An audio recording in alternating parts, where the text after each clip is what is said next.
Morning, everyone. So, a few months ago, I was working here as a junior doctor in Dublin.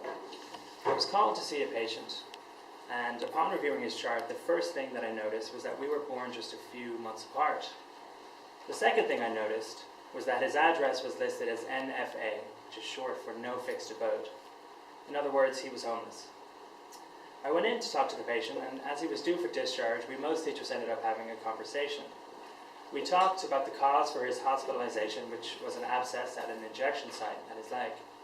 But we talked more about the causes of the cause for his hospitalization, about his life and his extraordinarily challenging childhood, about trauma, and about addiction.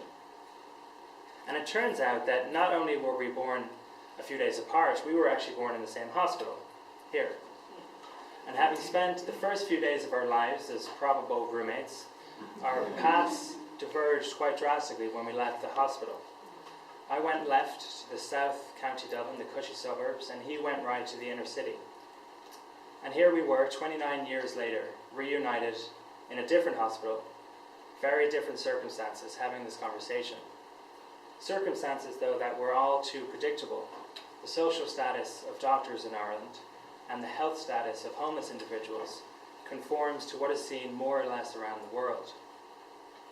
This conversation, though, it was quite influential for me. Here was a patient of mine whose suffering went beyond the biophysical, to the social, to the political, and to the structural, to places that were just beyond my grasp.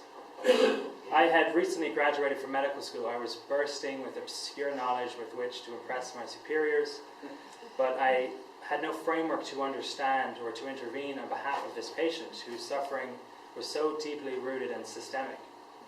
And it was this realization that inspired the research I'm currently undertaking, which is to assess how healthcare workers in Ireland are being educated and trained to address health inequities. But this experience did not just demand some outward action of me, it also drew me inward. I have always been interested in how medicine offers up moments of great clarity, and it can open up portals to what really matters in life, to the experience of being alive.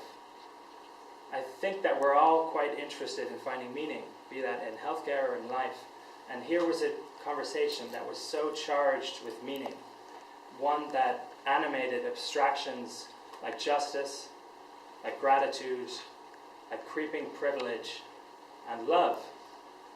And I'm going to finish this with a quote, which in the context of the work that I'm doing, helped me to realize that just as love is the bedrock of any spiritual practice, so too is it in the process of building community. Even, I think, communities that start with communion, such as the communion that comes from great conversation between former roommates. Thank you.